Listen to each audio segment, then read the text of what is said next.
As far as backups are concerned, of course, redundancy and availability are also two important topics to consider. And so we will take a look at sync jobs and remote backup servers in this video. Using these jobs, we can sync our data, our backups, between several Proxmox backup servers. So for example, backup servers located at different sites or running in different data centers. So in this video I will show you how to configure such sync jobs and also how to add a remote Proxmox backup server within the web interface. So therefore I've already opened the web interface of two servers, Proxmox Backup Server 1 and 2. We've already seen the first one in several videos. There are also some backups on it. And the second one is pretty much a fresh installation. So there's this data store based on ZFS, but as you can see, there are no backups on it. In my test scenario, these two are just in the same network segment, but as mentioned, they could also run in separate data centers. It's just important that the two backup servers can reach each other via the network. In general, the synchronization uses the pull mode. So if we want to synchronize these backups, we need to start the configuration here in the web interface of the second backup server in the section Configuration and Remotes. So here we can add a remote backup server by clicking on the Add button. For that we need to specify an ID.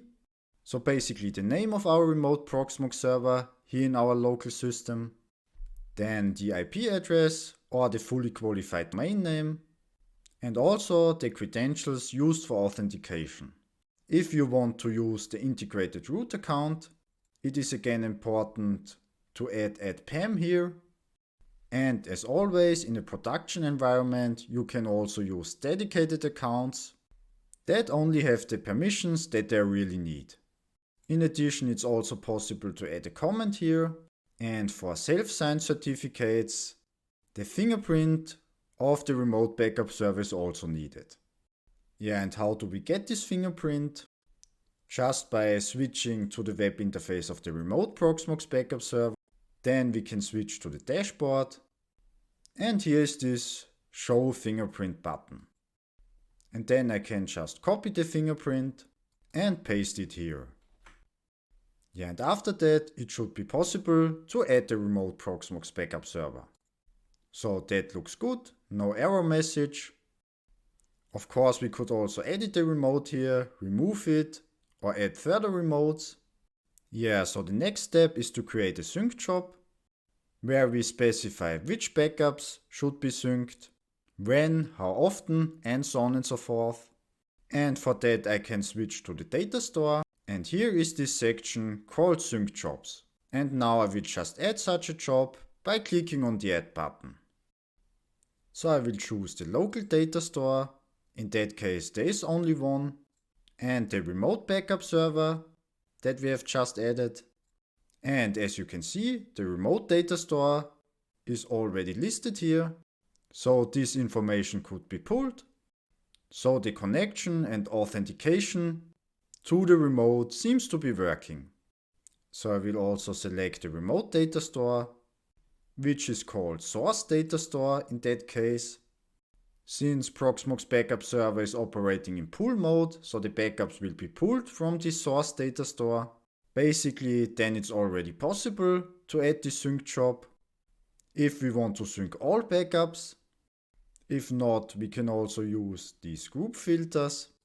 So here it's possible to configure include and exclude filters. For example, we can filter the type. So just synchronizing VM backups or container backups. And it's also possible to use a group filter or also regular expressions. For example, only synchronizing VM backups that are starting with 2. So according to our naming convention, maybe there are special prefixes or IDs for very important systems that need to be backed up on a more regular basis. Then we can also use these filters according to our requirements.